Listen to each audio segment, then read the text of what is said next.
अस्सलाम वालेकुम, एक्सप्रेसो में खुशामदीद। मैं हूं अली अनीक सैयद और मैं हूं हिना आदिल। उम्मीद है आप खैर खैरियत से होंगे। आज के दिन का अच्छा सा आगाज आपने कर लिया होगा, अगर नहीं किया तो कर लीजिए जनाब। हम आ चुके हैं आज के एक्सप्रेसो में आपके साथ शेयर करने के लिए। हमारे पास बहुत कुछ है।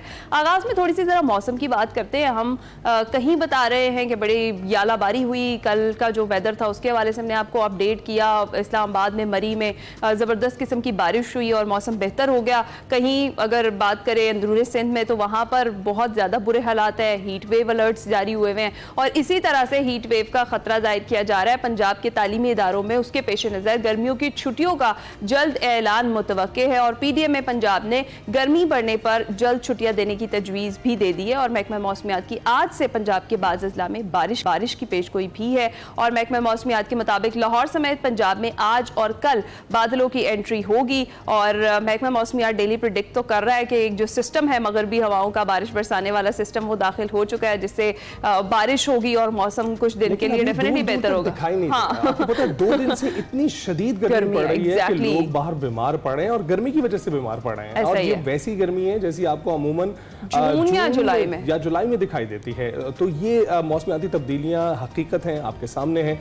अपने आप को मौसम के मुताबिक ढालें। जो एक स्टीरियोटाइप है कि इस महीने में ये मौसम आएगा, उससे बचकर रहें, क्योंकि इस वक्त मौसम बदल रहे हैं और वो महीने जो पहले एसोसिएटेड होते थे गर्मियों और सबसे इंपॉर्टेंट तो एक चीज है कि जी कीप योरसेल्फ हाइड्रेटेड। और खास तौर पर जो आपके छोटे बच्चे हैं उनको तो, क्योंकि अब उनका स्कूल भी शुरू हो चुका है और डेफिनेटली वो कहीं ना कहीं प्लेग्राउंड्स में भी हमें खेलते हुए दिखाई दे रहे होते हैं, स्कूल में भी, आफ्टर स्कूल भी उनकी एक्टिविटीज होती हैं आउटडोर। तो पानी का जो इंटेक है ना वो आपने ख्याल रखना है, अपने लिए भी और अपने बच्चों के लिए भी। आपने ज्यादा से ज्यादा वाटर इंटेक है और जिस भी अच्छे तरीके से कोई स्पेशल ड्रिंक्स बनाकर अपने बच्चों को दे, लेकिन उन्हें हाइड्रेटेड रखिए, क्योंकि इसी से ही आप हीट वेव से बिल्कुल बच सकते हैं। अभी आपको बताएं कि ICC women's cricket world cup qualifier में पाकिस्तान विमेंस क्रिकेट टीम ने शानदार कारकर्दगी दिखाई है। आयरलैंड विमेन टीम को 38 रन से शिकस्त देकर अपने आज़ाइम जाहिर कर दिए और लाहौर में खेले गए वर्ल्ड कप क्वालिफायर के पहले मैच में आयरलैंड ने टॉस जीतकर पहले फील्डिंग का फैसला किया था और पाकिस्तानी टीम 49वें ओवर में 217 रन पर आउट हो गई थी।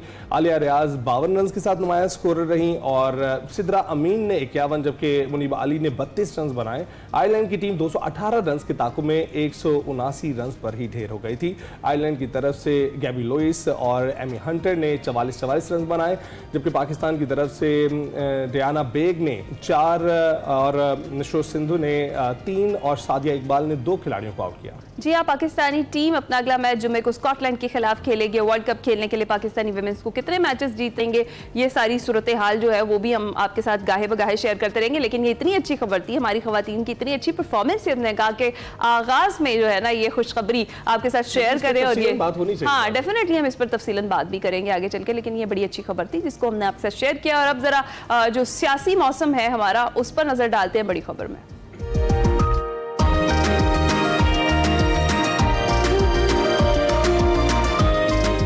तो जनाब तहरीक इंसाफ हुकूमत को मुश्किलात का शिकार करने की बजाय खुद मजीद मुश्किलात का शिकार होती जा रही है और अब जो अंदरूनी इख्तलाफात हैं शिद्दत इख्तियार करते जा रहे हैं। बानी PTI से मुलाकात के मामले को तहरीक इंसाफ की सीनियर क़यादत में झगड़ा शुरू हो गया। इस मामले को लेकर चेयरमैन PTI बैरिस्टर गौहर और सेक्रेटरी जनरल सलमान अकरम राजा आमने सामने दिखाई दे रहे हैं। एक दूसरे पर लफ्जी गोलाबारी जारी है। सलमान अकरम राजा ने बानी से मिलने वालों पर एतराज़ उठाते हुए ये कहा कि बानी से मिलने के लिए वो 5 लोग भी दंदनाते हुए गए जिनका नाम फहरिस्त में था ही नहीं। जिन 6 वकला के नाम उन्होंने दिए उनमें से 5 खारिज कर दिए गए। सिर्फ मंजूर नजर लोगों को मिलने दिया गया। इस पर चेयरमैन बैरिस्टर गौहर ने सलमान अकरम राजा को जवाब देते हुए ये कहा कि बैरिस्टर अली जफर को कोई ना कहे कि वो मंजूर नजर है। अली जफर एक अजीम आदमी है। सियासी कमेटी ने कभी नहीं कहा कि बहनों को इजाजत ना मिले तो वकला भी ना जाएं। उन्होंने सलमान अकरम राजा से सवाल पूछा है कि 25 तारीख को बहनों को बानी से नहीं मिलने दिया गया तो फिर आप क्यों बानी से मिले? इस तारीख को जब तीनों बहनों को गेट पे रखा, वकला आगे क्यों गए, मुलाकात क्यों की, उसमें सलमान शामिल था। अली जफर के बारे में ये कभी भी न कहे कि वो मंजूरी नजर बन रहा है, वो एक ग्रेट आदमी है। और इस पर रद्दमल तो आना ही था। बैरिस्टर अली जफर ने इस पर रद्दमल दिया है। वो कहते हैं कि बानी से मिलना जुर्म नहीं है, हर एक को हक है। बानी ने कहा कि कौमी मुफाद में कोई भी बात करना चाहता है तो वो तैयार है और उन्होंने मुलाकातें ना कराने के मामले को सुप्रीम कोर्ट के सामने उठाने की हिदायत की है।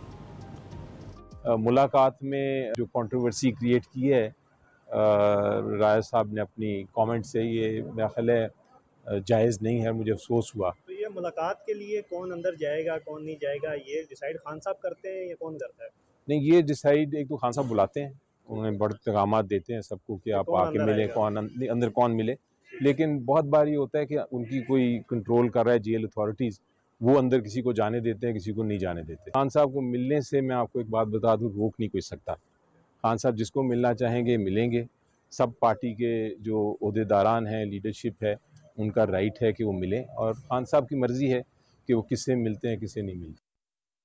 और जनाब तहरीक इंसाफ में जो इख्तलाफात पार्टी के लिए खतरा हैं या नहीं, इस पर हम बात करेंगे। इसके साथ साथ बात करेंगे मुशीर वज़ीर आज़म राना सनाउल्लाह के बयान पर, जिसमें उन्होंने कहा है कि बानी PTI सियासी जमातों से बात करने को तैयार हों तो मामला हल हो सकेगा। कश्मीर से अगर वो बात करने को तैयार हैं तो इसमें मनाने वाली कौन सी बात है? बात तो तब है कि अगर वो सियासतदानों के साथ बैठें, पॉलिटिकल पार्टीज के साथ बैठें, पॉलिटिकल लीडर्स के साथ जो है वो बैठें। आपके सामने है कि कौन बैठने को तैयार नहीं है। हम तो हमेशा से इन मामलों को बैठ के टेबल पे रिजॉल्व करने के हक में हैं। राना सनाउल्लाह का बयान आपने सुना, तो मुस्लिम लीग नून की भी बात करते हैं। नवाज शरीफ सियासी मैदान में दोबारा मुतहरिक होने को तैयार है और गुज़िश्ता रोज नवाज शरीफ से साबिक वजीर आला बलोचिस्तान डॉक्टर अब्दुल मालिक बलोच की मुलाकात हुई, जिसमें डॉक्टर अब्दुल मालिक बलोच की बलोचिस्तान में अमन के लिए किरदार अदा करने की दरख्वास्त की। नवाज शरीफ का सियासी तौर पर मुतहरिक होना कैसा है, इस पर बात करने के लिए हमारे साथ मौजूद है हमारे सीनियर तजज़ियाकार सलमान आबिद साहब। सलमान साहब, बहुत शुक्रिया हमें ज्वाइन करने के लिए। थैंक यू वेरी मच जी, थैंक यू वेरी मच आपका भी। सलमान साहब, सबसे पहले की बात करते हैं, दोबारा मुतहरिक हो रहे हैं, ऐसा क्यों दिखाई दे रहा है? देखिए, नवाज शरीफ साहब जब से लंदन से आए हैं कई दफ़ा वो मुतहरिक होने की कोशिश करते हैं और हर दफ़ा कहते हैं कि फ़लाँ दिन के बाद या फ़लाँ हफ्ते के बाद वो सियासी सरगर्मियों को आगाज़ करने वाले हैं, लेकिन अभी तक वो सियासी सरगर्मियों का आगाज़ नहीं कर सके। अभी भी जो साबिक वज़ीर आला अब्दुल मालिक ने उनसे मुलाकात की है बलूचिस्तान के तनाजुर में, हो सकता है नवाज शरीफ साहब की ख्वाहिश हो कि वो बलूचिस्तान के मामले में कोई किरदार अदा करें, लेकिन राना सनाउल्लाह ये कहते हैं कि बलूचिस्तान के मामलात हमारे हाथ में नहीं है, वो बड़ी ताकतों के पास है, असल में काम उन्होंने करना है। अब अगर इस्टेब्लिशमेंट चाहती है कि नवाज शरीफ साहब कोई किरदार अदा करें और नवाज शरीफ साहब कोई इनिशिएटिव लें, तो यकीनी तौर पे नवाज शरीफ साहब इनिशिएटिव ले सकते हैं, लेकिन अगर इस्टेब्लिशमेंट नहीं चाहती है तो नवाज शरीफ साहब कोई इनिशिएटिव नहीं लेंगे। अभी तो वो बाहर जा रहे हैं, फिर वापस आएंगे। वैसे सोशल मीडिया पर यह भी चल रहा है कि जब उन्होंने जाना होता है तो तब वो मुतहरिक जी, वो मैं कह रहा हूँ ना, वो हमेशा से कहते हैं कि वो मुतहरिक होंगे, फ़ाल होंगे, सियासी सरगर्मियों का आगाज़ करेंगे। अगर आप पिछले 1 साल में देखें तो नवाज शरीफ साहब कई अनाउंसमेंट कर चुके हैं, लेकिन अमली तौर पर वो सियासी सरगर्मियाँ नहीं कर रहे हैं। तो अब मैं नहीं समझता कि अभी भी बलूचिस्तान के मामले में उनको कोई बड़ा स्पेस मिलेगा, और बल्कि सिर्फ उनको क्या, ये जो मौजूदा हुकूमत है इसको स्पेस नहीं मिल रही। देखिए ना, इस वक्त बलूचिस्तान के अंदर पीपल्स पार्टी की और PMLN की मुश्तरका हुकूमत है, वज़ीर आला पीपल्स पार्टी का है, गवर्नर जो है वो मुस्लिम लीग नून का है। तो अगर उनकी सूबाई हुकूमत कोई रोल प्ले नहीं कर रही तो आप किस तरह से एक्सपेक्ट कर सकते हैं कि वफाकी हुकूमत, और किस तरह से एक्सपेक्ट करते हैं नवाज शरीफ साहब। लेकिन ये बात ठीक है कि बलूचिस्तान का मसला तो सियासी लोगों ने हल करना है, लेकिन अगर सियासी लोगों को स्पेस नहीं मिलेगी और सियासी लोग इनिशिएटिव नहीं लेंगे, नवाज शरीफ साहब खुद इनिशिएटिव नहीं लेंगे, प्राइम मिनिस्टर इनिशिएटिव नहीं लेंगे, सदर आसिफ अली जरदारी जो पीपल्स पार्टी के शरीक चेयरमैन है वो इनिशिएटिव नहीं लेंगे, बिलावल इनिशिएटिव नहीं लेंगे, फजलुर रहमान इनिशिएटिव नहीं लेंगे, तो ये किस तरह से बात आगे चलेगी। तो मैं समझता हूँ कि सियासी जमातों ने भी बलूचिस्तान के मामले में काफ़ी कमजोरी दिखाई है, और अगर नवाज शरीफ साहब भी ये ऐलान जो उनका है, ये अगर वैसे ही ऐलान है जैसे पहले ऐलान हुए हैं, तो उसका कोई बड़ा इंपैक्ट नहीं हो सकेगा। सही है। और सलमान साहब, जिस तरह से अब हम जरा पाकिस्तान तहरीक इंसाफ की सियासत की बात करते हैं, और कहा यही जा रहा था कि ईद के बाद हुकूमत को टफ टाइम देना है पाकिस्तान तहरीक इंसाफ ने, लेकिन फिलहाल जो अंदरूनी इख्तलाफात थे बड़े अरसे से वैसे वो तो नजर आ रहे हैं, लेकिन अब वो शिद्दत इख्तियार करते जा रहे हैं। खुसूसी तौर पर जो बानी PTI से मुलाकात वाला मामला है उस पर ही हम देख रहे हैं चेयरमैन और सेक्रेटरी जनरल आमने सामने आ गई। ये जो तकसीम है ये किस हद तक नुकसानदेह हो सकती है? देखिए, PTI को इस वक्त 2 बड़े चैलेंजेस हैं। एक चैलेंज तो उनके सामने यही है कि जो आपने खुद कहा कि पार्टी का इंटरनल क्राइसिस है, वो बहुत सीरियस हो चुका है। पंजाब में कोई लीडरशिप नहीं है, ज़्यादातर लोग जेलों में हैं, और आलिया हमजा को बनाया गया है, वो उतनी तजर्बाकार नहीं है कि वो पंजाब के पूरे मामलात को सही तरीके से चला सके। एक बात, हमाद अजहर साहब इस्तीफ़ा दे चुके हैं, यास्मीन राशिद, महमूद रशीद वगैरह जेलों में है, एजाज चौधरी जेल में। अच्छा, इसी तरह से KPK की जो सूरत हाल है, वहाँ तो इस वक्त 4-5 ग्रुप बने हुए हैं जो आपस में अली अमीन गंडापुर के बारे में और अली अमीन गंडापुर उनके बारे में रिजर्वेशन रखते हैं। सिंध का कोई ग्रुप ही नहीं है, बलूचिस्तान का कोई ग्रुप ही नहीं है, तो इसलिए पार्टी तो इस वक्त दाखिली इंतशार का शिकार है, और वो फितरी था, क्योंकि जब आपने बानी PTI को सिलेक्टिव लोगों से मुलाकातों तक जोड़ दिया है और वो किसी से खुद राब्ता नहीं कर सकते हैं, तो पार्टी के अंदर जो ग्रुप बंदी है, पहले वो वकला का एक ग्रुप आया था, फिर बैरिस्टर गौहर साहब और फिर हामिद खान ग्रुप आ गया, फिर सलमान अकरम राजा आ गए, फिर अली अमीन गंडापुर साहब आ गए। तो ये सब लोगों ने अपनी अपनी सियासत जो है वो वहाँ पर चमकाई हुई है। और ये बानी पीटीआई ने कहा है कि मेरे पास जो लोग मिलने आते हैं, मुझे पता है ये किस एजेंडे के तहत आते हैं, क्या शराइत लेके आते हैं, क्या मुझे तजावीज़ देते हैं, किन के कहने पर आते हैं, कौन इनको भेजता है। ये जो देखे ना, बड़ी दिलचस्प बात है कि जिसका नाम नहीं होता वो वहां पहुंच जाता है। ये कैसे पहुंच जाता है और कैसे उनको इजाजत मिल जाती है, अडियाला जेल वाले किस तरह से इजाजत दे देते हैं। इसका मतलब है कुछ लोग पैगाम रसानी के तौर पर काम कर रहे हैं। तो ये पीटीआई के अंदर जो दाखिली इंतशार है, उसने पीटीआई की जो सियासी तशख़्ख़ुस है उसको इस वक्त काफी खराब किया हुआ है और ये किसी बड़ी तहरीक चलाने की पोजीशन में नहीं है। दूसरी उनकी नाकामी यह है कि उन्होंने ग्रैंड अलायंस बनाना था, मौलाना फजलुर रहमान को और जमात इस्लामी को साथ मिलाना था। अब फजलुर रहमान ने कहा कि 15 अप्रैल को हमारा इजलास होगा मजलिस आमला का, फिर हम बताएंगे। फजलुर रहमान ये कहते हैं कि मैं उस वक्त इस ग्रैंड अलायंस का हिस्सा बनूंगा जब इसको इंतखाबी इत्तेहाद में तब्दील किया जाए, ताकि जब ये इंतखाबी इत्तेहाद बने तो इसकी तकसीम में हमें कोई फायदा हो, हमारे 10-12 लोग एमएनए बन सके। लेकिन पीटीआई के लोग जो है वो किसी सियासी इत्तेहाद के, इंतखाबी इत्तेहाद के हामी नहीं है। वो कहते हैं कि अभी तो सिर्फ हमें ग्रैंड अलायंस बनाना है जिसमें हुकूमत के खिलाफ तहरीक चलानी है। तो मौलाना फजलुर रहमान ये समझते हैं कि इस वक्त अगर पीटीआई को जो ऑक्सीजन दी गई और एक तहरीक चलाई गई तो उसका बेनिफिशियरी तो फिर पीटीआई होगी, उनको क्या मिलेगा। तो इसलिए मौलाना की रिजर्वेशन ये है कि जब तक इंतखाबी अलायंस की बात नहीं की जाएगी वो उसमें शामिल नहीं होंगे। और जमात इस्लामी ने भी अभी तक कोई डायरेक्टली वो हामी नहीं भरी है, हालांकि असद कैसर साहब की उनसे मुलाकात हुई है।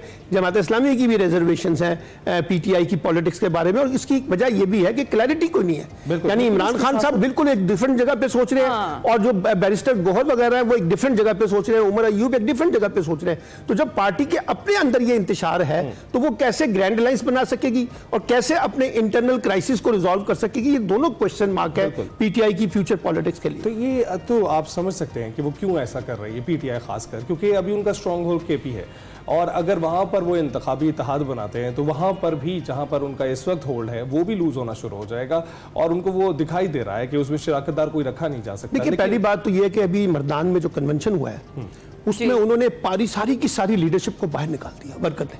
उन्होंने कहा हमें आप पे एतबार नहीं है। और ये मैं आपको बताऊं कि पीटीआई का जो वोटर है और जो वर्कर है वो तो मौलाना फजलुर रहमान के साथ किसी भी सूरत में इंतखाबी इत्तेहाद का हामी नहीं है।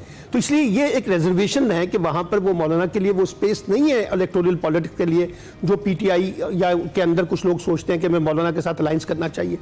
दूसरी बात यह है कि देखें कि जो पीटीआई का वर्कर है वो ये समझता है कि जो इस वक्त की मौजूदा लीडरशिप है वो इमरान खान की रिहाई से ज्यादा अपनी जातियात पर मबनी पॉलिटिक्स कर रही है। जैसे अब आपने कहा कि सलमान अकरम राजा साहब ने कहा कि ये क्यों मिल रहे हैं, बैरिस्टर गौहर कहते हैं वो फला क्यों मिला है, वो जो है आजम सवाती साहब की प्रेस कॉन्फ्रेंस बड़ी बिल्कुल दिलचस्प अजीब थी। आज कुछ समझ नहीं आई कि उसकी टाइमिंग क्या है, किसने वो प्रेस कॉन्फ्रेंस करवाई है, कौन इस तरह की प्रेस कॉन्फ्रेंस करके पार्टी का इमेज जो है वो खराब करना चाहता है। मैं नहीं कहता कि आपने एक नहीं कहा होगा जो बातें वो कर रहे होंगे, लेकिन सवाल ये कि आपको जरूरत क्या है सारी बातें करने की। इसका मतलब है कोई लोग हैं जो पार्टी के अंदर इंतशार, पार्टी के अंदर तकसीम, पार्टी के अंदर बिगाड़ चाहते हैं और वो किसी के एजेंडे के ऊपर काम कर रहे हैं। तो इसलिए मैं ये समझता हूं कि पीटीआई के अंदर जो इस वक्त तकसीम है उसके अंदर जहां पीटीआई का अपना क्राइसिस है वहां हुकूमत भी चाहती है, एस्टैब्लिशमेंट भी चाहती है और दीगर लोग भी चाहते हैं कि किसी ना किसी तरीके से पीटीआई जो है स्टेबल जमात के तौर पर सामने ना आ सके और ना ये पीटीआई की मौजूदा क़यादत पार्लियामेंट में कोई मौक़िफ़ किरदार अदा कर सकी है और ना सड़कों पर कोई एहतजाज कर सकी है। दोनों तरफ इसकी नाकामी है और जब तक मुझे नहीं लगता कि इमरान खान साहब बाहर आएंगे और उस वक्त ही शायद कोई मामला पीटीआई के अंदर जो है कोई रिजॉल्व हो सकेगा। अभी तो इमरान खान साहब का डिस्कनेक्ट है पार्टी के साथ और जिन लोगों से वो मिलना चाहते हैं उनसे मुलाकात की इजाजत ही नहीं है और जिन लोगों से वो शायद नहीं मिलना चाहते वो जाके अंदर मिल भी रहे और जाके पैगाम देते हैं। और पैगाम क्या देते हैं? पैगाम ये देते हैं कि हमें एस्टैब्लिशमेंट से सुलह करनी है। पैगाम ये दिया जाता है कि हमें एस्टैब्लिशमेंट की शराइत को तस्लीम करना है। पैगाम ये दिया जाता है कि इमरान खान साहब आप एक समझौता कर लें। तो ये जो पैगाम रसानी का जो सिलसिला चल रहा है वो भी इमरान खान को सूट नहीं करता। देखिए ना, अगर वो वापस समझौता कर लेते हैं तो उनकी सारी पॉपुलैरिटी, सारी पॉलिटिक्स जो है उसके ऊपर क्वेश्चन मार्क लग जाएगा। तो इसलिए इमरान खान भी खुद एक स्टेक के ऊपर लगे हुए हैं कि अगर उन्होंने कंप्रोमाइज करना है तो फिर ये 2 साल तक इंतजार क्यों किया। और अगर उन्होंने रेजिस्टेंस की पॉलिटिक्स करनी है तो पार्टी तो रेजिस्टेंस के लिए तैयार नजर नहीं आती। आगे की क्या हिकमत अमली होगी पाकिस्तान तहरीक इंसाफ की? कुछ जिस तरह से राना सनाउल्लाह का बयान अभी हमने सुना, वो ये कह रहे हैं कि अगर तो वो पीटीआई सियासी जमातों से बातचीत के लिए तैयार है तो मामला हल हो सकता है। देखिए, असूली तौर पर तो राना सनाउल्लाह ने ठीक बात की है कि डायलॉग तो सियासी जमातों से होना चाहिए, लेकिन आप मुझे ईमानदारी से बताइए कि इमरान खान का मामला सियासी जमातों के पास है? इमरान खान का मामला मौजूदा हुकूमत शहबाज शरीफ ने तय करना है, वज़ीर दाखिला ने तय करना है, या राना सनाउल्लाह ने तय करना है? भाई, इमरान खान का जहां मामला तय होना है वो आपको भी पता है, मुझे भी पता है। लेकिन वो दरवाजा बार बार दस्तक देने से खुल नहीं रहा ना। उस ना खुले, लेकिन खुलना तो उसी ने है ना। इस हुकूमत ने तो कोई इमरान खान को रिलीफ नहीं देना, ये तो बल्कि एंजॉय कर रही है हुकूमत के इमरान खान के साथ इस्टेब्लिशमेंट के ताल्लुकात खराब रहे ताकि हम उसके बेनिफिशियरी रहें। तो इसलिए राना सनाउल्लाह साहब जब ये कहते हैं कि वो सियासी जमातों से बातचीत करें, असूल ठीक है, लेकिन सवाल यह कि सियासी जमातों के पास क्या है?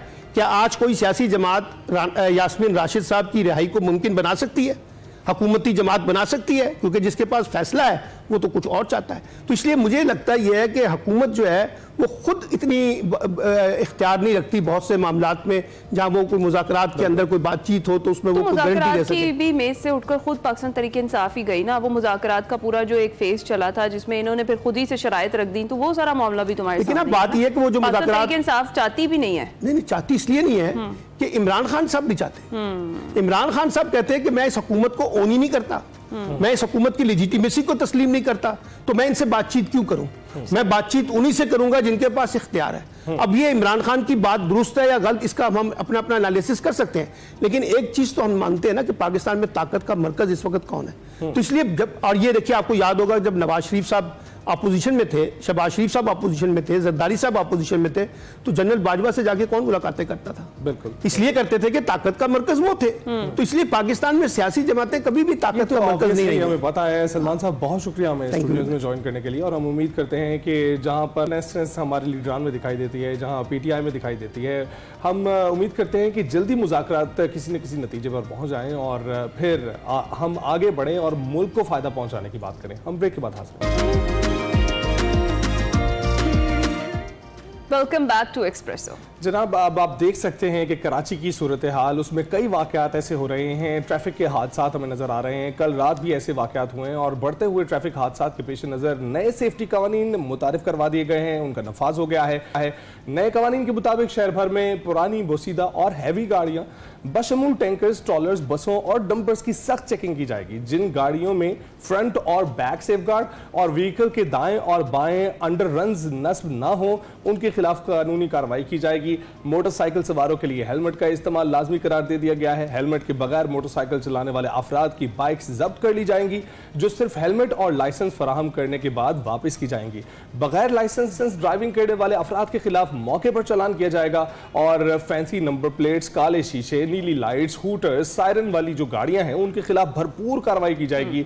एक्स्ट्रा सीटर, 9 सीटर रिक्शों की मखसूस रूट्स पर आमदोरफ्त को भी बंद किया जाएगा, जिनमें कारसाज ता हसन स्क्वायर, ड्रिग रोड ता सोहराब गोट, मिलेनियम मॉल ता न्यू टाउन, माड़ीपुर ता गुलबाई, आई चंद्रीगढ़ रोड ता टावर और आवारी ता मादाम अपार्टमेंट शामिल हैं। और नशे के आदी ड्राइवरों के खिलाफ क्रैकडाउन के तहत डोप टेस्ट भी मुतारिफ करवाया जा रहा है, जिसमें खून और यूरिन के नमूनों के जरिए नशे के इस्तेमाल की तस्दीक की जा सकेगी और उसके बाद फिर कानूनी कार्रवाई भी की जाएगी। जी हाँ, मजीद इन नए कवानीन पर अमल दरामद कितना ज्यादा मुमकिन है और ज़्यादा मुश्किल होगा, कितने सारे चैलेंजेस होंगे, इस पर हमने बात करनी है। जी, हमें ज्वाइन कर चुकी हैं तर्जुमान सिंध हुकूमत मोहतरमा सादिया जावेद साहिबा, और इसके साथ साथ हमें ज्वाइन कर रहे हैं हमारे नुमाइंदा कराची साजिद रऊफ। अस्सलाम वालेकुम सादिया जावेद साहिबा और साजिद रऊफ साहब। सादिया साहिबा, आपकी इजाज़त से ज़रा हम साजिद रऊफ साहब से ज़रा अपडेट ले लेते हैं कि फ़िलहाल की क्या सूरत हाल है। साजिद साहब, ज़रा ताज़ा तरीन सूरत हाल के हवाले से हमें ये बताइएगा कि जिस तरह से कवानीन का नफाज हो चुका है तो उसके बाद की क्या सूरत हाल है?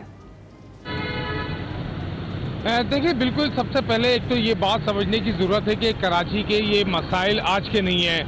ट्रैफिक कराची जितना बड़ा है, कराची के ट्रैफिक के मसाइल भी उससे कहीं ज़्यादा जो है वो बड़े हैं। नंबर 2 बात जो है, ये कराची के मसाइल आज नहीं जन्म लिए, ये कई सालों से कराची के मसाइल को नज़रअंदाज किया जाता रहा था कि आज इस नहज पे पहुंच चुके हैं कि कराची में शहरी गम गुस्से से एकदम बाहर हो चुके हैं। अब कोई हादसा रूनुमा होता है तो शहरी अपने गम गुस्से का इजहार करते हैं और मुतादिद जो गाड़ियों को नजर आतिश करते हैं। कल रात भी कराची में इसी तरह का एक वाकया पेश आया। अलबत्ता इस वाकये में सिर्फ एक शहरी मामूली जख्मी हुआ था, लेकिन उसका जो रद्द-ए-अमल आया वो इंतहाई तशवीशनाक था। शहरियों ने, मुस्तैल शहरियों ने तकरीबन 8 से ज़ायद गाड़ियों को नजर आतिश कर दिया। अब ट्रैफिक पुलिस हुकाम की जानिब से हमने ये देखा कि कुछ नए इकदाम किए गए हैं। सिंध गवर्नमेंट की जानिब से भी इस ट्रैफिक के मामले को संजीदा लिया गया। एक अहम बैठक हुई, वज़ीर आला सिंध की सदारत कुछ फैसले हुए। अब उन फैसलों पर अमल दरामद का वक्त आया है। हमने कल डीआईजी ट्रैफिक पीर मोहम्मद शाह साहब से बात की थी। उन्होंने बताया कि शहर में फौरी तौर पर जो इक़दाम करने थे वो करना शुरू कर दिए हैं, जिसमें सबसे पहले जो खस्ता हाल और या जो हमारी गाड़ियां थी जिनमें हैवी ट्रैफिक था, जिनमें वाटर टैंकर है, डंपर है, उनके खिलाफ जो है वो कानूनी कार्रवाई और क्रैकडाउन का आगाज कर दिया गया है। 2 रोज के दौरान तकरीबन 120 से ज़ायद वाटर टैंकर, डंपर और जो इस तरह की जो माल बरदार गाड़ियां हैं उनके खिलाफ ये कार्रवाई की गई है।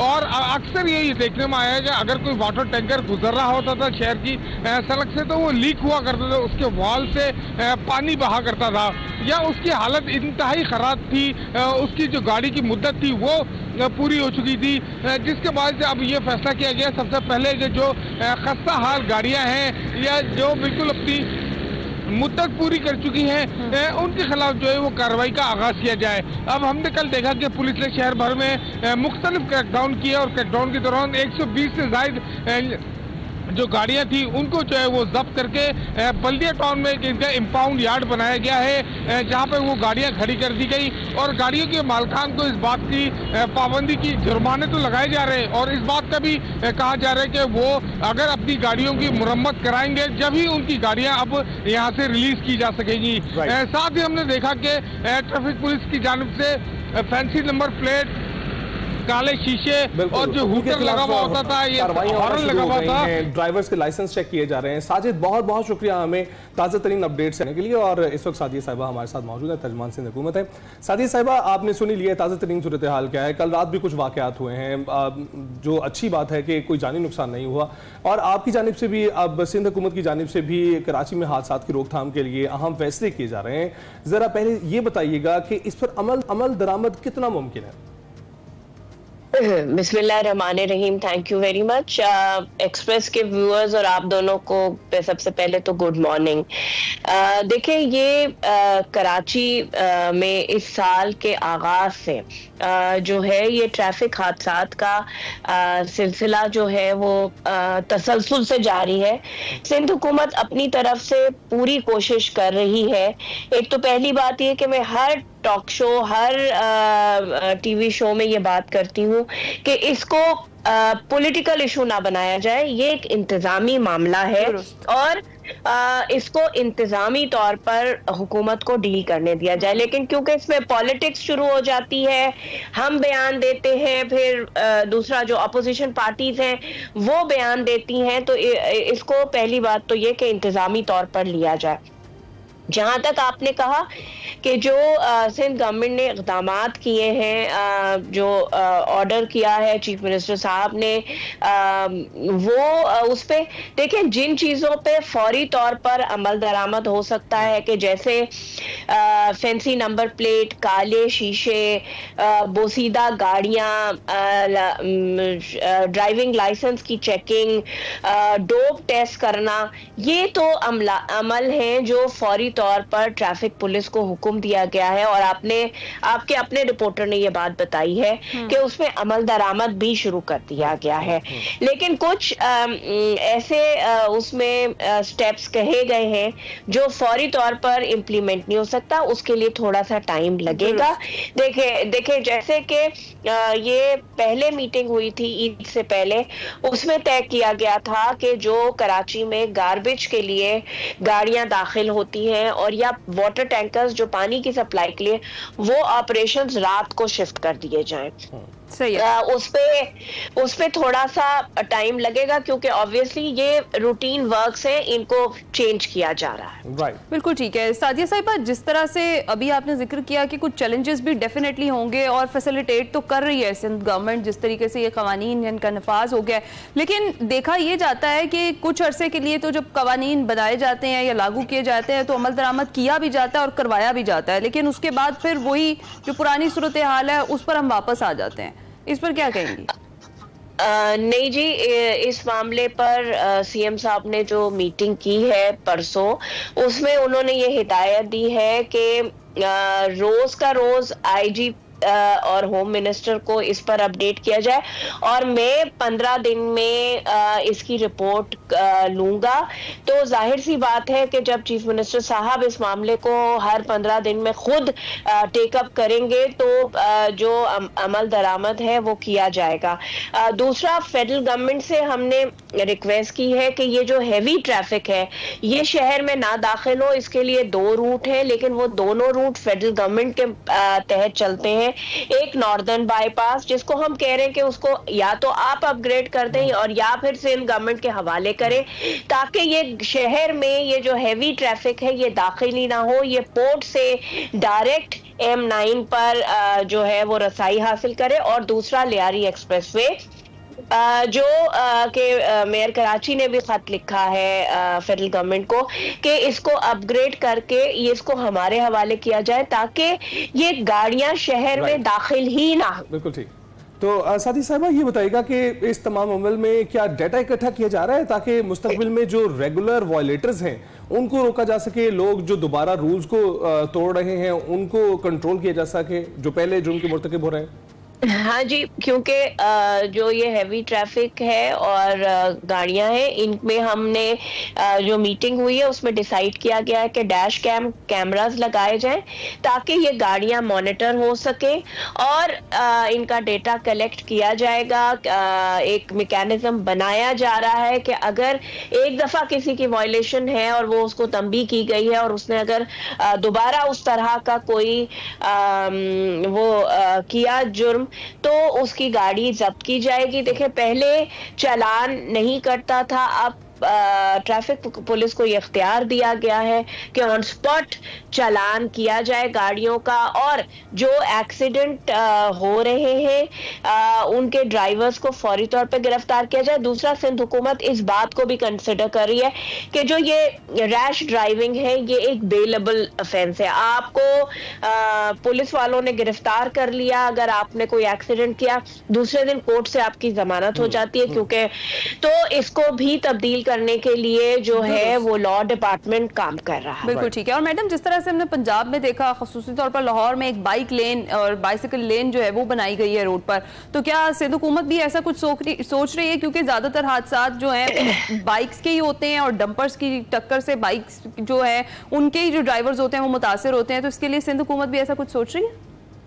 देखें, क्योंकि कराची आपको पता है पोर्ट सिटी है, पॉपुलेशन बहुत ज्यादा है, गाड़ियों की तादाद बहुत ज्यादा है। कराची की ट्रैफिक को जो है वो बिल्कुल हम लाइन अप करने के लिए जो है वो अहकामात दिए गए हैं, कोशिश करें। लेकिन आपके चैनल के तवज्जो से भी मोटरसाइकिल सवारों को कहूंगी कि आप अपनी जान और माल के तहफ़्फ़ुज़ के लिए जो गवर्नमेंट ने इक़दाम लिया है कि आप हेलमेट पहने, साइड मिरर्स लगाएं और थोड़ी सी ड्राइविंग में अपनी जान की हिफाजत के लिए एहतियात करें, तो देखें ये बहुत जरूरी है। बिल्कुल सादी साहबा, पंजाब में तो अब घरों को चालान पहुंचना शुरू हो गए हैं। ई चालान अगर आप वायलेट करते हैं, हेलमेट नहीं पहनते, तो आपके घर जो एड्रेस है उस पर चालान पहुंच जाता है। बहुत शुक्रिया, आपने गुफ्तगू की, सिंध हुकूमत के इक़दाम के हवाले बताया। हम जाएंगे एक ब्रेक पर, ब्रेक के बाद आसान।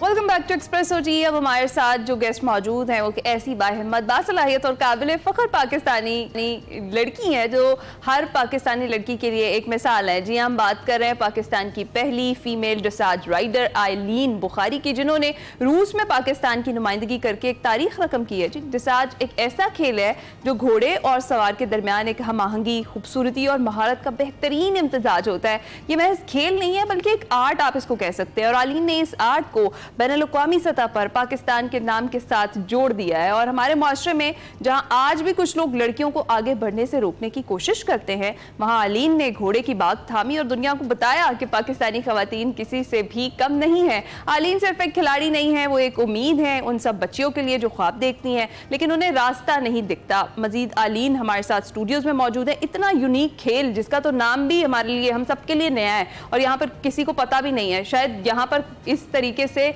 इस खेल को भी नहीं जाता, इस आर्ट को परफॉर्म भी नहीं किया जा सकता। हाँ, ये हम उनसे ही जानेंगे। आलीन हमारे साथ चुके मौजूद है। थैंक यू वेरी मच हमें ज्वाइन करने के लिए। How are you today? I am good, just a little bit sick.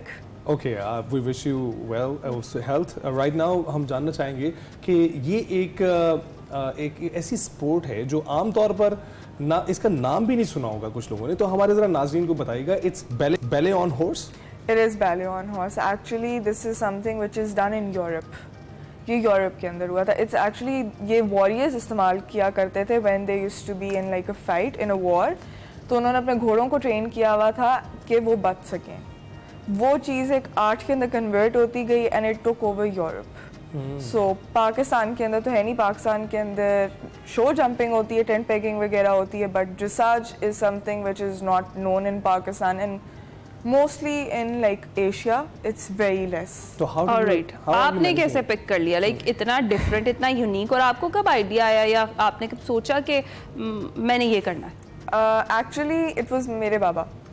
My father is a rider. He's a tent pegger. वो बचपन से, and my whole family is a rider. So because of them, Baba used to show me these videos. Royal School of Vienna is like 4 pillars of riding school. So Royal School of Vienna is one of them.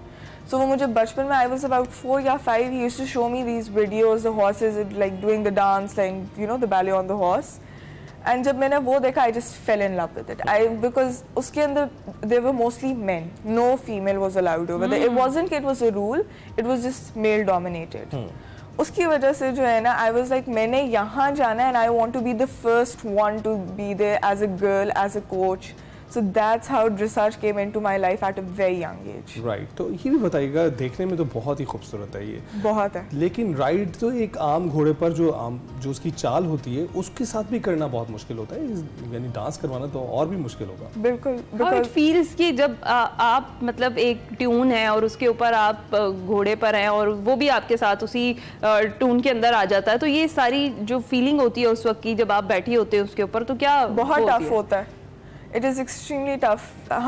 Actually what we do is, we dressage riders, we need to keep smiling because when we're in a competition, we are presenting ourselves and a horse, and it really matters on the bond you have with the horse. So when you're sitting on the horse, you're just smiling, even if your horse is doing something wrong, वो कुछ गलत कर रहा है, आप नहीं दिखा सकते कि okay ये गलत है। You need to cover it up with your smile. You have to cover it up by being an actor.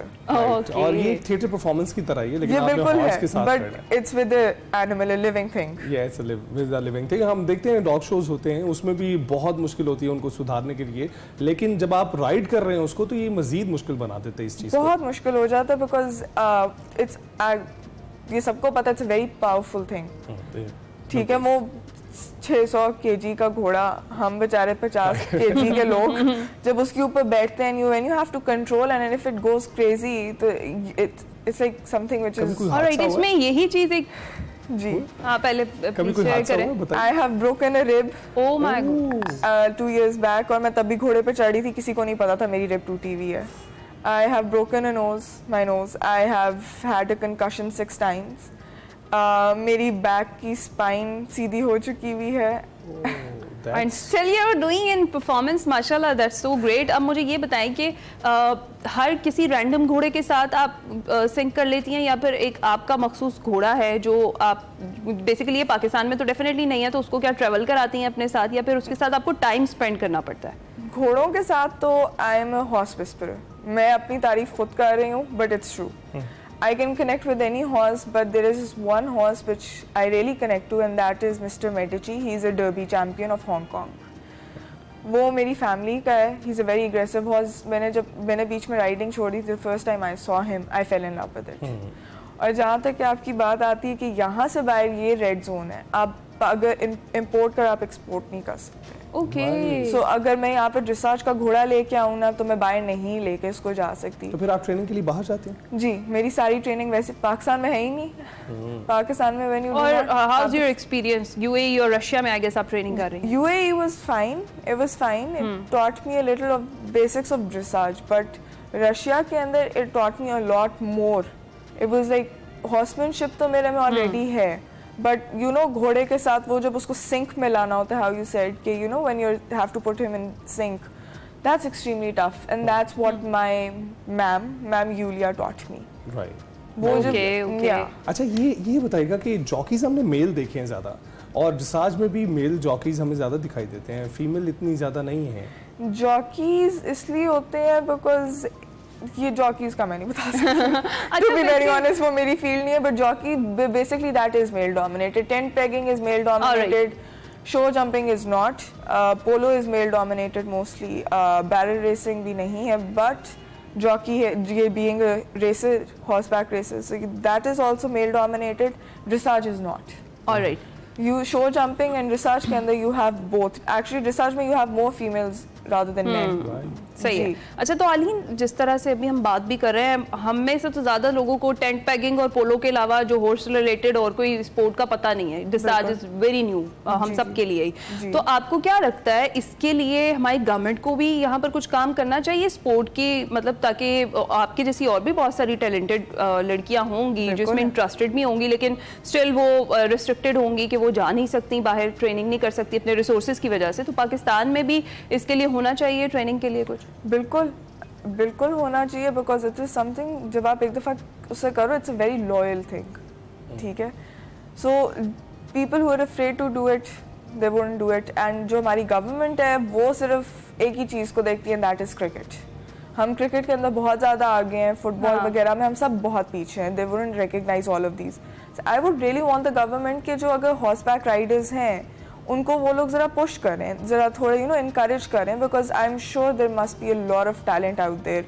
मेरे से बेहतर हो सकते हैं लोग, आई एम श्योर मेरे से बहुत ज़्यादा टैलेंटेड लोग हैं, बट वो नहीं कर सकते because there so many problem like funds, red zone, ये वो। तो गवर्नमेंट शुड डू समथिंग। बिल्कुल। और आलीन, आपको देखकर भी बहुत सारी लड़कियां इंटरेस्टेड हो भी गई होंगी अब तक, और जब देखेंगी मजीद हो जाएंगी, तो क्या कुछ ऐसा हो सकता है कि वो आपसे कांटेक्ट कर सकें, लाइक आप उन्हें थोड़ा सा उनका ट्रस्ट बिल्ड करें और कुछ गाइडलाइन जो है? मेरा काम ही यही है। मैं So you're doing it already? Yes, I teach horseback riding. Yes, when I'm in Pakistan, so I have nothing to do because मेरे घोड़ा तो कोई है नहीं। So how they can contact you? Like जो अभी देख रहे हैं? They can contact me through Instagram. That's Aleen Bukhari official. अच्छा, राइट। तो हमारी ऑडियंस को बताइएगा कि how do you whisper horse with the horses? With the horses.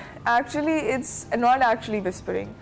It is when you are with the horse, आप जब घोड़े के साथ खड़े होते हो ना, आप उससे बात करते हो। Right. बिकॉज उसको अगर आप लाइक यूर 10 feet अवे, वो आपको फील कर सकता है, आपकी हर एक हार्ट बीट फील कर सकता है जब आप घोड़े पे बैठे होते हैं, क्योंकि आपका जब when you holding the reins it can feel your pulse.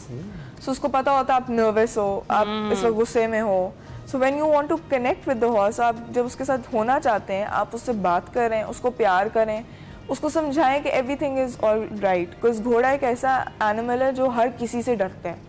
वो वॉरियर हॉर्स तो है, बट वो इंसानों से डरता है, बिकॉज पास्ट के अंदर घोड़ों को ब्रेक डाउन करने के लिए they used to hit them and do everything. So आपने उसका एक ट्रस्ट जीतना होता है जिससे हम इंसानों का ट्रस्ट जीत। ऑलराइट, क्या बात है, क्या बात है। So that's how you do it. Thank you so much Aleen Bukhari, आप हमारी जो हमारे लिए फ़ख्र हैं, पाकिस्तान का जी पहली ड्रेसाज राइडर हैं आप, और हम उम्मीद करते हैं कि इसी तरीके से आगे भी पाकिस्तान का नाम रोशन करती रहें। और ये जो स्पोर्ट है बेसिकली आपकी वजह से पाकिस्तान में जैसे जाना जा रहा है, तो आगे चलकर इसको यहाँ पर उस तरीके से आप जैसे ट्रेनिंग देना आपने शुरू भी कर दिए, तो गवर्नमेंट भी इस पर थोड़ी सी नज़र डाले और इस स्पोर्ट को भी जनाब ज़रा देखिए। इसके लिए भी बहुत सारी ख़वातीन, जैसे आलीन ने कहा कि बहुत सारी टैलेंटेड ख़वातीन मौजूद होंगी। तो जनाब इसके साथ ही हम ब्रेक पर जाएंगे, आपने कहीं नहीं जाना, कुछ ही देर में वापस आते हैं।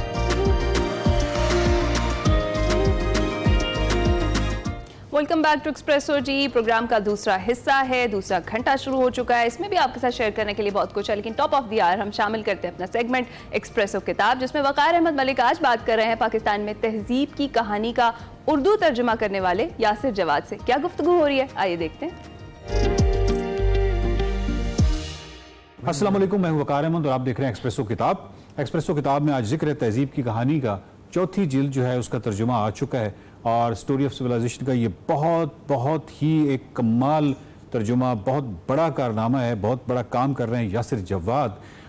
14,000 सफ़ों पर मुश्तमिल है ये स्टोरी ऑफ सिविलाइजेशन और इसकी जितने भी वॉल्यूम्स हैं 4 दहाइयों में लिखी गई। इतना बड़ा मंसूबा उर्दू में कुछ लोगों ने कोशिश की इसका तर्जुमा करने की, इससे पहले एक वॉल्यूम तक किया या किसी ने हो सकता है दूसरे वॉल्यूम तक पहुंचाओ, लेकिन ये बहुत बड़ा काम है। फिर ये गवर्नमेंट की सपोर्ट हो या मतलब एक बहुत ही कोई फाइनेंशियल हवाले से अगर देखा जाए तो बहुत बड़ा मंसूबा है। लेकिन एक बंदे ने फिर ये चैलेंज कबूल किया। हमारे इसी सेगमेंट में एक दफ़ा आए थे यासिर जवाद ने, जहाँ पे उन्होंने कहा था कि मैं स्टोरी ऑफ सिविलाइजेशन का तमाम जो है वो तर्जुमा करूँगा और ये उस तनदेही के साथ लगे हुए हैं।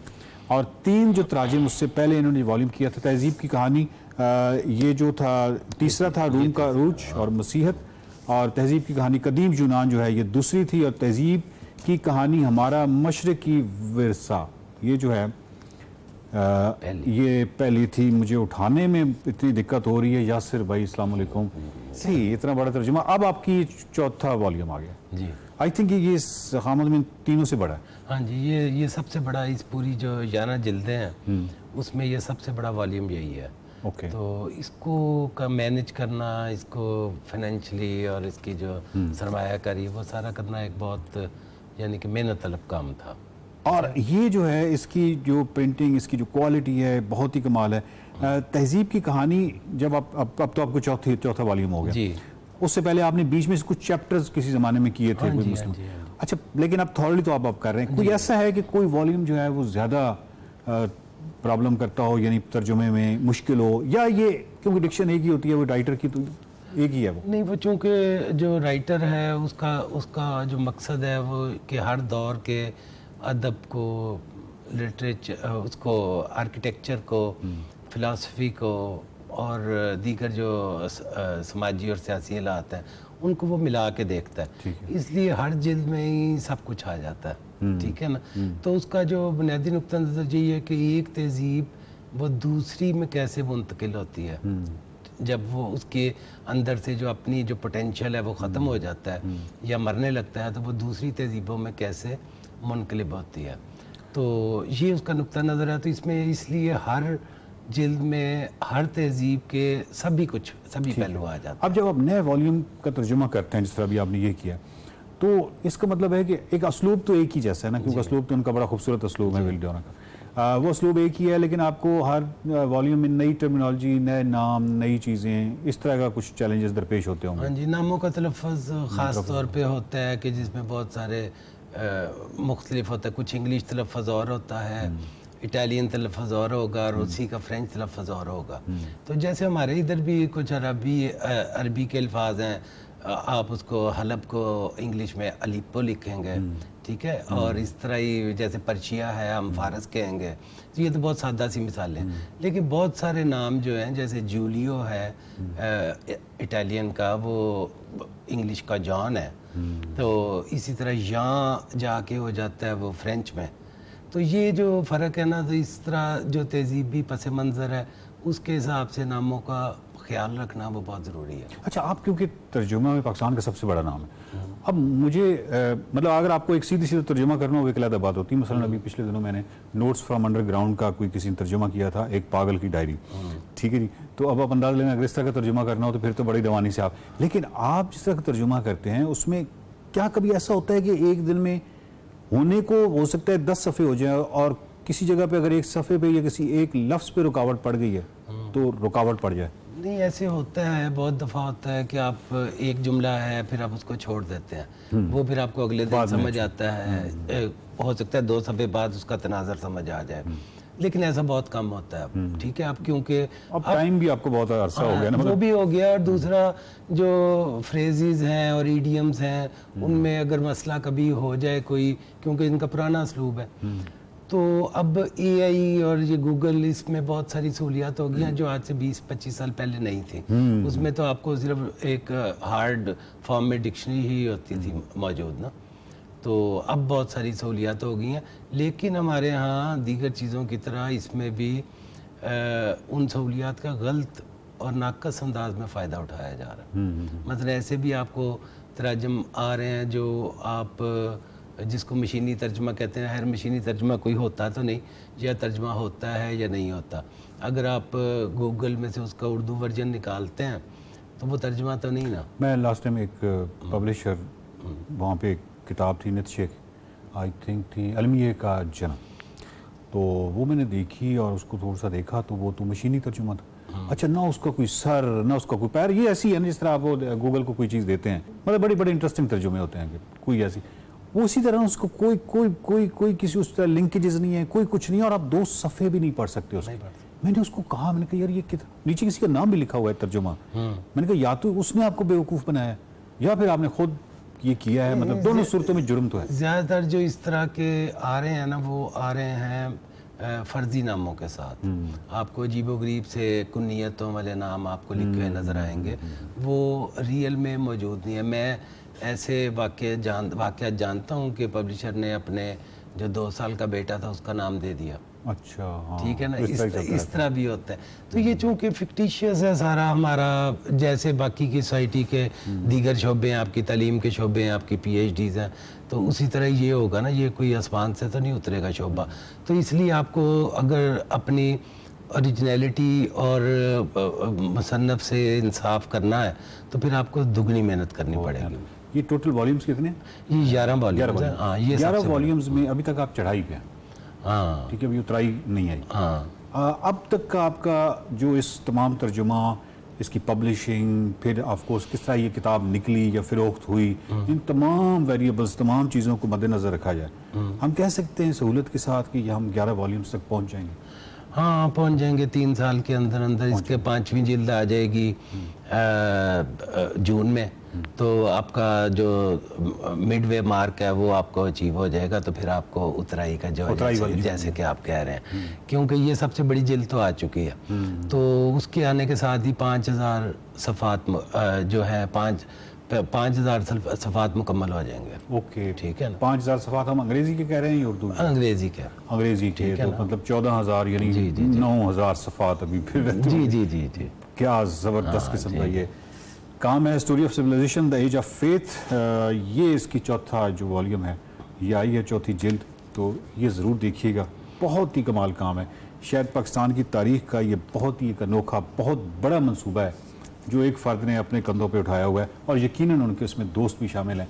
बैनुल-अक़वामी सतह पे जो जितने भी इंटरनेशनल के ऐसे हमारे दोस्त हैं जो कि इल्म दोस्त हैं, वो इनके साथ शामिल हैं, उनका कॉपरेशन लगी। ये सारा ज़ाती सतह पे हो रहा है और बहुत ही कमाल काम हो रहा है। तहज़ीब की कहानी असरी माँ द एज ऑफ फेथ ज़रूर देखिएगा, ज़रूर खरीदिएगा।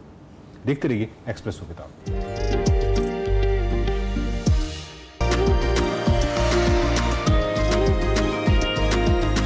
Welcome back. हमने इंटरव्यू में आपको बताया था कि हमारी क्रिकेट वर्ल्ड कप क्वालिफायर जो पाकिस्तानी टीम है विमेंस की, वो कर चुकी है, और ICC women's cricket world cup क्वालिफायर्स में पाकिस्तान विमेंस क्रिकेट टीम ने शानदार कारकर्दगी दिखाई है।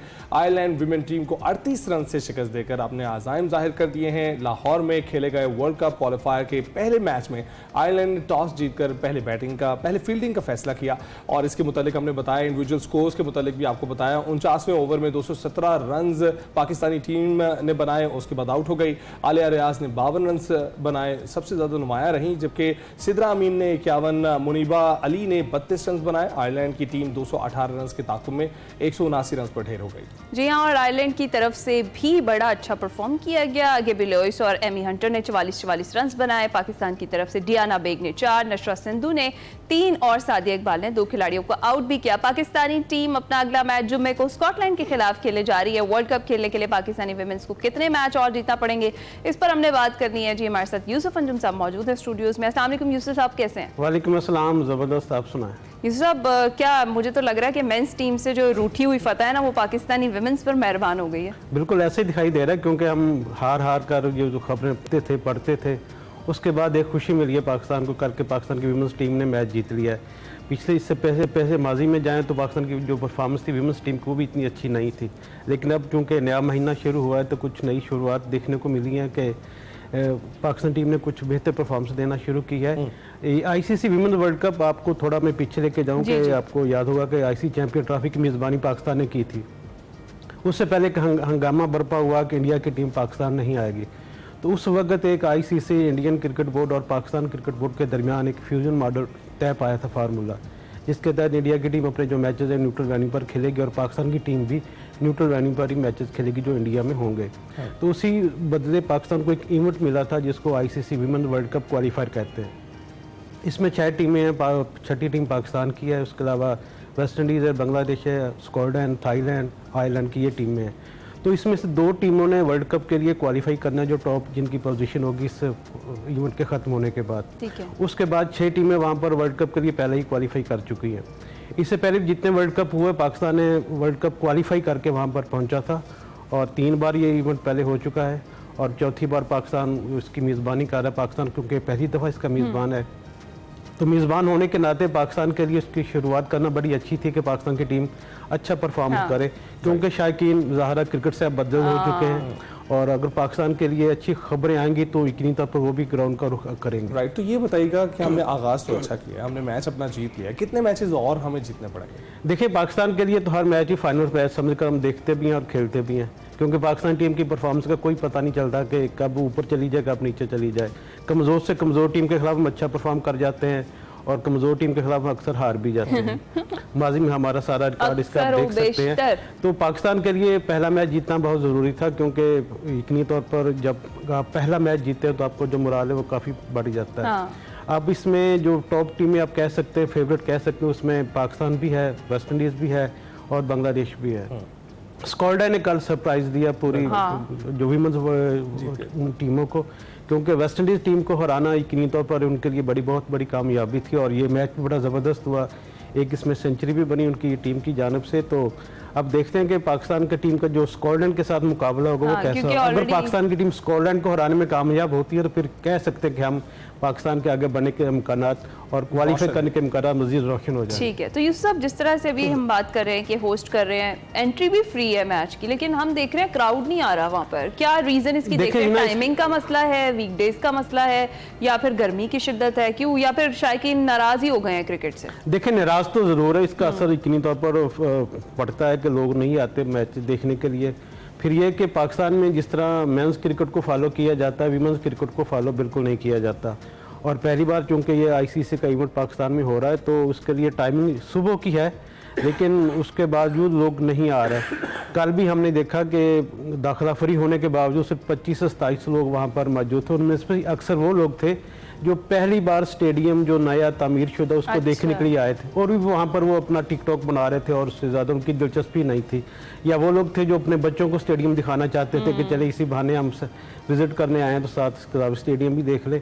लोग ख़ाइफ भी हैं क्योंकि सिक्योरिटी बहुत ज़्यादा सख्त है। ये वही सिक्योरिटी है जो पहले आईसीसी चैंपियन ट्रॉफी की तरह हमें देखने को मिली, सारे वहाँ पर जिम्मेदार वहाँ पर खड़े हुए हैं, तो इससे भी फ़र्क पड़ता है। ऊपर से आपको पता है कि लाहौर की गर्मी इन दिनों बहुत ज़्यादा ज़ोरों पर है और इतनी ऊपर से छत भी नहीं है कज़ावी स्टेडियम की।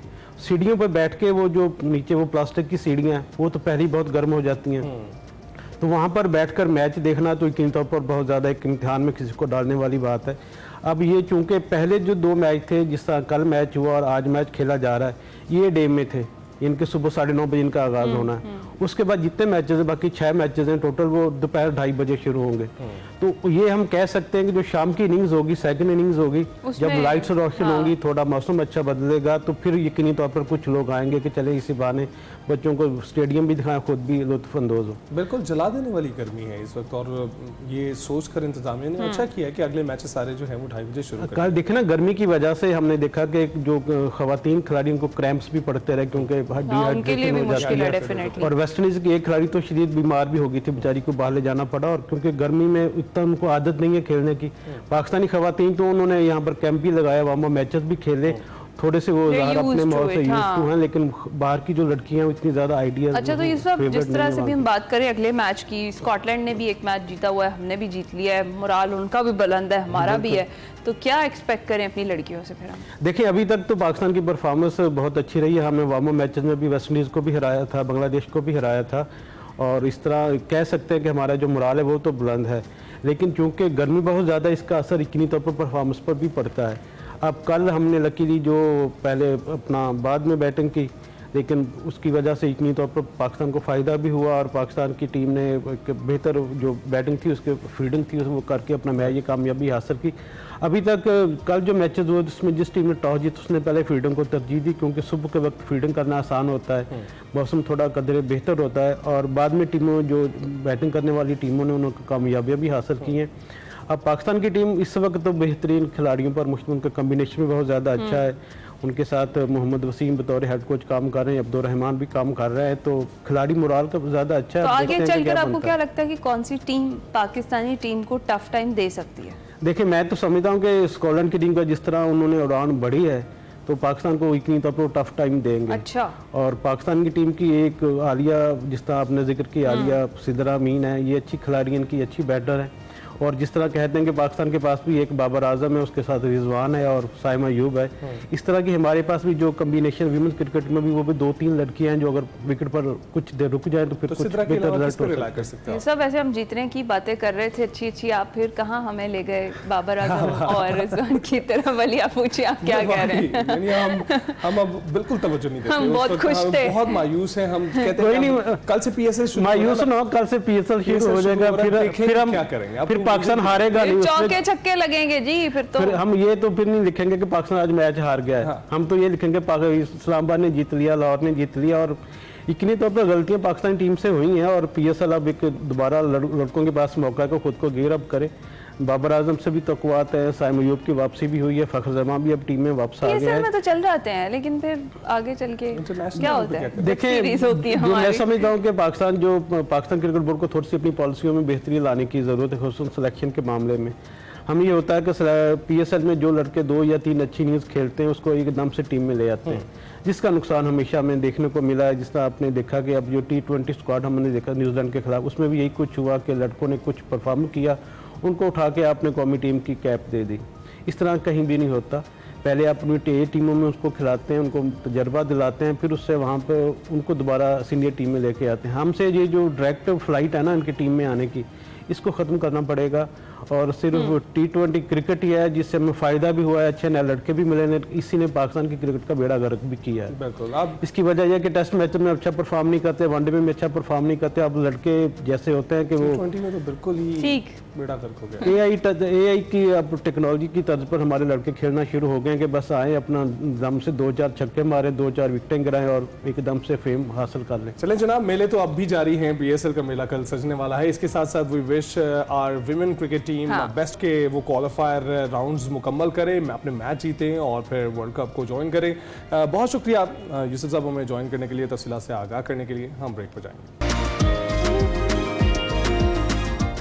वेलकम बैक टू एक्सप्रेसो जी। माशरे में अक्सर हम देखते हैं कि बहुत सारे ऐसे बच्चे हैं जो गुम हो जाते हैं, बुजुर्ग हैं रास्ता भटक जाते हैं, या कोई जहनी माजूरी का शिकार फर्द घर वापस नहीं पहुंच पाता। इन लम्हों में एक जो माँ की बेकरारी है, एक बाप की बेबसी है और बहन भाइयों की जो आवाज़ारी है वो लफ्ज़ों में बयान नहीं की जा सकती। इसीलिए आज हम एक ऐसे प्रोग्राम की बात करेंगे जो ना सिर्फ टेक्नोलॉजी के जरिए मसाइल का हल पेश करता है, बल्कि कई ख़ानदानों के बिछड़े प्यारों को वापस उनसे मिलाने का मिशन लिए हुआ है। जी हाँ, हम बात कर रहे हैं पंजाब सेफ सिटीज अथॉरिटी के इनकलाबी इक़दाम मेरा प्यारा की। सुबह पंजाब में रोजाना तकरीबन 70 से ज़ायद बच्चे मुख्तलिफ वजूहात की बिना पर अपने वालिदैन से बिछड़ जाते हैं। ये बच्चे अक्सर मसरूफ बाजारों, हॉस्पिटल्स, पार्क्स या फिर रोड्स पर और लावारिस हालत में फिर मिलते हैं। इनमें से बहुत से बच्चे इतने छोटे होते हैं कि वो अपना नाम, पता या वालिदैन की कोई भी शनाख्ती मालूमात नहीं बता पाते। नतीजतन उन्हें चाइल्ड प्रोटेक्शन ईदी सेंटर्स या फिर दीगर जो यतीम खाने हैं वहाँ रखा जाता है, जहाँ उनकी बुनियादी ज़रूरियात का ख्याल तो रखा जाता है, लेकिन उन्हें उनके असल ख़ानदान से दोबारा मिलाने का कोई मुनज़्ज़म और मौसर निज़ाम मौजूद नहीं होता था। मेरा प्यारा एक ऐसा प्लेटफॉर्म है जो उन बच्चों को दोबारा उनके ख़ानदानों से मिलाने के लिए जद्दोजहद कर रहा है। जदीद टेक्नोलॉजी के ज़रिए चेहरे की शनाख्त और डिजिटल डेटाबेस का इस्तेमाल करता है ताकि एक मरबूत और काबिल एतमाद निज़ाम के ज़रिए इन बच्चों को उनके असल प्यारों से मिलाया जा सके। तो आखिर मेरा प्यारा प्रोग्राम है क्या और ये काम किस तरीके से करता है, ये हम जानते हैं सेफ सिटीज़ की मेरा प्यारा टीम हमारे साथ मौजूद है। बिल्कुल, इस वक्त हमारे साथ मौजूद है सिद्रा इकराम, इंचार्ज मेरा प्यारा टीम, और उसके साथ साथ सदफ जहूर राना, इंचार्ज सोशल मीडिया। आप दोनों को खुश आमदीद कहते हैं हम एक्सप्रेसो में। सबसे पहले सिद्रा आपसे शुरू करेंगे, ये इनिशिएटिव कब लिया आप लोगों ने और क्यों लिया? सबसे पहले आपको क्या ज़रूरत पेश आई, किस किस्म के केसेस सामने आ रहे थे जिसकी वजह से आपने सोचा कि इस पर अब अमल दरामद करना चाहिए? सर, पहले 15 पे कॉल्स आती थी कि एक बच्चा गुम गया है, और फिर एक कॉल आती थी एक बच्चा मिला है। लावारिस बच्चों के मिलने की भी कॉल आती थी और गुमशुदा बच्चों की भी कॉल्स हमें रिसीव होती थी। हम 15 के रिकॉर्ड को पहले मैनुअली देखते थे कि अगर एक बच्चा जिसका नाम अली है या अहमद है, कल उसकी गुमशुदगी की रिपोर्ट आई है, आज एक बच्चा अहमद या अली हमें मिला है, हम डेटाबेस से मैनुअली उसको मैच करते थे। तो ये कोई एक सूटेबल या परफेक्ट सिस्टम नहीं था। 26 जुलाई 2024 को इसको इनॉग्रेट किया था मैडम मरियम नवाज़ ने, और ये सेव सिटी का वंडरफुल जो है इनिशिएटिव था। इसमें क्या था कि आप पिछले दौर में क्या होता था, कोई बच्चा आपको लावारिस मिला है, हम लोगों को तो यही प्रैक्टिस थी या यही पता था, अच्छा इसको ईदी सेंटर में जमा करवा देते हैं, ठीक है, या कोई ऐसा ऑर्फनेज या प्राइवेट ऑर्गेनाइजेशन जो आपके करीब तरीन एरियाज़ में थी, हम वहाँ पे उस बच्चे को रखवा देते थे। लेकिन उसकी फैमिली ट्रेसिंग पे कोई काम नहीं होता था। वो बच्चा अगर एक दफ़ा मिला है किसी को लावारिस और उसने उसको सेंटर को प्रोवाइड कर दिया है, माँ बाप को अगर उस सेंटर का पता है तो बच्चे को तलाश कर लेगा, ठीक है। 15 पे भी उसने कॉल कर दिया जी मेरा बच्चा गुम हो गया, लेकिन उसको ढूंढने वहाँ कोई नहीं जाता, या जिस अदारे में वो बच्चा होता है उसकी फैमिली ट्रेसिंग पे कोई काम नहीं करता था। पंजाब सेफ सिटी अथॉरिटी ने वाहिद एक अदारा है पंजाब का जिसमें बच्चों की फैमिली ट्रेसिंग पे काम होता है। अगर कोई बच्चे की गुमशुदगी की इत्तला आती है तो हम विदिन 24 आवर उसकी FIR इंश्योर करते हैं, और बात FIR तक की ख़त्म नहीं हो जाती। विदिन 24 आवर के बाद नेक्स्ट डे हम जो इन्वेस्टिगेशन ऑफिसर है उससे पूछते हैं कि आपने इस पर क्या कार्रवाई की है। एक बच्चा लापता है, उसकी मदर से उसके फादर से जो भी कंप्लेनेंट है उससे उसका साथ देते हैं, उसके साथ उसकी बैग पे खड़े रहते हैं जब तक उसका बच्चा मिलने जाता। ना तो हम SHO की जान छोड़ते हैं, ना इन्वेस्टिगेशन ऑफिसर की जान छोड़ते हैं, और फैमिली से भी कांटेक्ट में रहते हैं। अगर कोई बच्चा हमें लावारिस मिलता है, जो ज़्यादा लावारिस मिलने वाले अफराद या बच्चे जो हमारे पास वो हैं जो स्पेशल हैं, ठीक है, किसी स्पेशल एड का शिकार है या डिफरेंटली एबल्ड चिल्ड्रंस हैं, वो बच्चे हैं। अब ये बच्चे जो हैं हमारे लिए चैलेंजेबल हैं, जो बेचारे अपने बारे में कुछ बता नहीं सकते, बोल नहीं सकते, अपनी फैमिली का नहीं बता सकते, अपने वेयर अबाउट नहीं बता सकते। उनकी ट्रेसिंग पे, फैमिली ट्रेसिंग पे काम करना बहुत मुश्किल है। जैसे मैंने आपको बताया कि पहले दौर में लोग क्या करते थे, मुझे तो बचपन से यही याद है कि ईदी में उसको जो है ना ऐसे ही है रिजाइड करवा दिया फॉर टाइमिंग, ठीक है। हम अभी भी ऐसे ही करते हैं।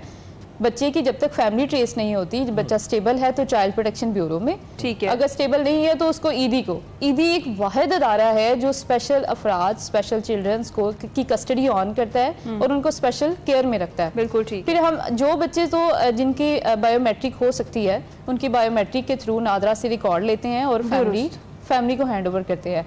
बच्चे अगर अपने बारे में कुछ बता सकते हैं वेल एंड गुड, अगर नहीं बता सकते तो कुछ NGOs हैं जो हमारे साथ कम्युनिकेशन में हैं, हमारे साथ लिंक्ड हैं, ठीक है, जो बच्चों की साइन लैंग्वेज पे काम करते हैं। हम फिर उनसे राब्ता करते हैं कि आप वो हेल्प आउट करते हैं, हमें हेल्प आउट करें। बड़ा ज़बरदस्त इनिशिएटिव लिया गया है पंजाब गवर्नमेंट की जानिब से भी, और ये अच्छा काम है। जिस तरह बता रहे कि इससे पहले तो इस तरीके से कोई काम नहीं होता था। तो सदफ मुझे आप बताइए कि जो सोशल मीडिया टीम है वो बेसिकली क्या काम करती है और उसकी क्या क्या ड्यूटीज़ है इस प्रोजेक्ट के अंदर? जी बिल्कुल, सोशल मीडिया जो है ना एक गुड प्लेटफॉर्म है। आपको पता है हर एक के हाथ में मोबाइल है, मतलब पब्लिक जो है सोशल मीडिया से काफ़ी फ्रेंडली है। जैसे हमारे पास 15 की कॉल आ गई, हमें केस मसूल हो गया, हमने उसकी पुलिस डिस्पैच कर दी। जो फर्स्ट रिस्पॉन्सिबिलिटी हमारी होती है कि हमने बैनर बनाना है, बच्चे का पोस्टर बनाना है, उसमें बच्चे की डिटेल लिखनी है, बच्चे का नाम क्या है, उसके वालिद का नाम क्या है, उसकी रहाइश क्या है, उसकी पिक्चर लगा देते हैं। और एक सोशल मीडिया एक ऐसा गुड प्लेटफॉर्म है जहाँ से विद इन अ सेकेंड भी हमारे जो बैनर्स देख के लोग देख के बता रहे होते हैं कि ये तो मेरी गली में देखा है या मैं इसको जानता हूँ। ऐसे स्पेशल बच्चे भी हैं जो अपना नाम पता नहीं बता सकते, उनको देख के लोग पहचान लेते हैं कि अच्छा ये वही बच्चा है जो जिसको मैं जानता हूँ, तो हमारे केसेस इजीली रिजॉल्व हो जाते हैं। इसके अलावा हमारी फील्ड टीम है जो काम कर रही है, मेरा प्यारा की एक फील्ड टीम जो है जो स्पेसिफिकली बच्चों से इंटरव्यूज़ करती है। अब जो बच्चे ईदी सेंटर ये चाइल्ड प्रोटेक्शन ब्यूरो में मौजूद है, हम बच्चों से जाके साइन लैंग्वेज पे, ऐसे बच्चे जो अपना नाम या नहीं बता पा रहे, स्पेशल बच्चे, उनसे साइन लैंग्वेज पे भी काम किया जाता है, उनकी साइकोलॉजिकल ट्रीटमेंट की जाती है। वो उनसे इंटरव्यूज़ के थ्रू हमें कोई ऐसा क्लू मिल जाता है जिसके थ्रू हम सोशल मीडिया पर भी उनके इंटरव्यूज़ शेयर कर रहे होते हैं कि कोई भी इसको जानता है तो हमें बता दे। और बहुत सी क्वेरीज हमारी जो है इसी तरह रिजॉल्व हो जाती हैं कि लोग बता देते हैं कि ये वही बच्चा है जो हमने देखा था, ये हमारे रिलेटिव का है या हमारी गली मोहल्ले का है। तो सोशल मीडिया जो है वेरी गुड प्लेटफॉर्म जो है। जबरदस्त। और ये जो चीज़ें बड़ी इंपॉर्टेंट है कि अगर आप कम्युनिकेट कर रहे हैं बच्चों से भी और वहाँ से भी इंफॉर्मेशन निकल रही है। तो ये बताएं कि जब आपने जिस तरह बताया कि मैकेनिज्म यही है कि 15 पर जब कॉल जाती है तो उसके बाद वो क्वेरी आपके पास आ जाती है किसी भी मिसिंग चाइल्ड की। अगर कोई अपडेट करना चाहता है वो सोशल मीडिया के थ्रू कर देता है कि उन्होंने इस बच्चे को कहीं पर देखा है। अभी तक कितने, मैं ये पूछना चाहती थी कि अभी तक कितने ऐसे बच्चे हैं जिनको आपने मिलवाया है उनकी फैमिली से, और कितने कितने अरसे बाद या सबसे ज्यादा लंबे अरसे तक कितनी एक बच्चे ने अपने पेरेंट्स से जुदाई जो है काटी है, फिर आपकी वजह से वो मिला है अपने पेरेंट्स? सैकड़ों बच्चे हैं मैडम, मेरे पास तो सैकड़ों एग्जांपल्स हैं। अच्छा, ऐसे बच्चों की जिन पे हमने वर्किंग की है साल बाद, 6 साल बाद, 8 साल बाद, 10 साल बाद, जो फैमिली से मिले हैं। एक बच्ची से हमने भी रिसेंटली इंटरव्यू किया था जो बिहाड़ी की रिहायशी थी, अपनी खाला से मिलने के लिए इधर आई थी लाहौर में, और वो लापता हो गई। अब वो जब लापता हुई है तो उसको चाइल्ड प्रोटेक्शन ब्यूरो की टीम ने उसको रेस्क्यू किया और वो अदारे में थी। अब वो बच्ची घबरा के कुछ नहीं बता रही थी फैमिली के बारे में या एक्सपोज नहीं कर रही थी कुछ भी अपना। हमारी जो फील्ड टीम थी, जैसे सदफ ने आपसे जिक्र किया कि हमारी फील्ड टीम इंटरव्यू करती है बच्चों से जाके, जब उन्होंने इंटरव्यू किया उस बच्ची ने अपने बारे में बताया कि मेरे दादा का ये नाम है, मेरे फादर का ये नाम है, और मैं बिहाड़ी के एक गाँव माछीवाल की रिहायशी हूँ। अब हमने माछीवाल के SHO को वो डिटेल प्रोवाइड की।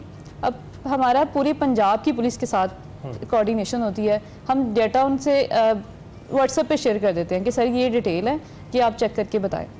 इवन दो ऐसे बच्चे जो वनरेबल ग्रुप्स हैं बच्चों के, हमारे पास ऐसा डेटाबेस जो है सिस्टम है कि डेटाबेस हमें बताती है कि किस ज़िले में किस पुलिस स्टेशन में सबसे ज़्यादा बच्चे लापता हो रहे हैं। हम उनके SHOs को, उनके DPOs को सेंसिटाइज करते हैं।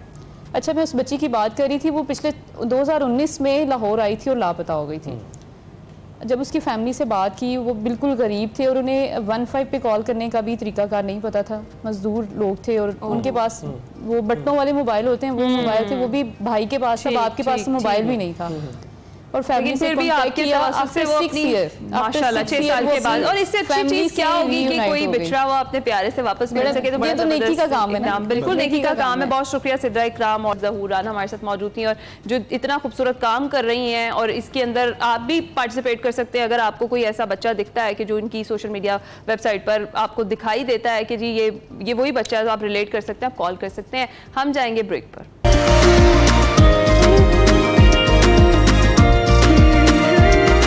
Welcome back to Expresso. जी, अब आपकी मुलाकात करवाते हैं एक ऐसी शख्सियत से जो अपने काम और जज्बे से न सिर्फ हज़ारों ज़िंदगियों में तब्दीली ला रही हैं बल्कि माशरती जिम्मेदारी का नया मयार भी कायम कर रही हैं। जी हाँ, हम बात कर रहे हैं सोशल वर्कर जनाब रुबीना शकील साहिबा की, जो आबरू वेलफेयर ऑर्गेनाइजेशन की बानी है। आबरू वेलफेयर ऑर्गेनाइजेशन इंतहाई मुनफरिद, अनोखे और काबिल तकलीद मनसूबे पर काम कर रही हैं। उन्होंने एक ऐसा मॉडल पेश किया है जिसमें कचरे को बाकायदा तौर पर मुफीद बनाया गया और इससे हासिल होने वाली रकम से गरीब बच्चों को तालीम फराहम की जा रही है। क्या जबरदस्त किस्म का आइडिया है। उनके इस जबरदस्त कॉज से जहां माहौलियाती आलूदगी के खिलाफ अमली इकदाम उठाया गया है, वहीं उन्होंने इसी कचरे से तालीम की शमा रोशन कर रखी है। और रुबीना साहिबा कई साल से गरीब बच्चों की तालीम के लिए जिदोजहद कर रही हैं और उनकी काविश से अब वेलफेयर ऑर्गेनाइजेशन के जेर साया मुतादिद स्कूल तालीम की दौलत मुफ्त बांट रहे हैं और सैकड़ों गरीब बच्चे तालीम से फैज़याब भी हो रहे हैं। मजीद उन्हीं से बात करते हैं, लेकिन सबसे पहले उन्हें इस मिशन पर खैराज तहसीन पेश कर रुबीना साहिबा हमारे साथ स्टूडियोज में ही मौजूद हैं। अस्सलाम वालेकुम रुबीना साहिबा। वालेकुम अस्सलाम। रुबीना साहिबा, सबसे पहले तो कॉन्ग्रेचुलेशंस कि आप ऐसा मुनफरिद तरीके से जो है काम को आगे बढ़ा रही हैं जहाँ ना सिर्फ कचरा मैनेज हो रहा है, वहाँ बच्चों को तालीम भी मिल रही है।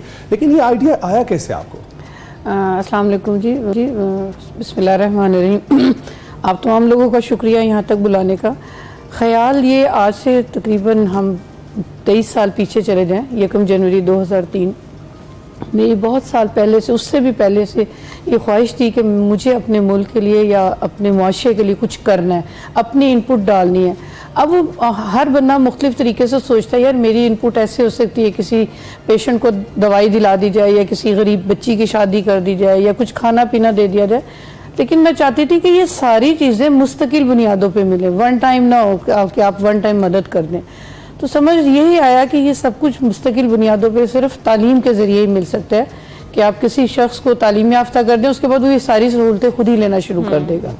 तो इसीलिए इसी को फोकस किया और करना भी उन लोगों के लिए चाहती थी जो तालीम हासिल नहीं कर पाते।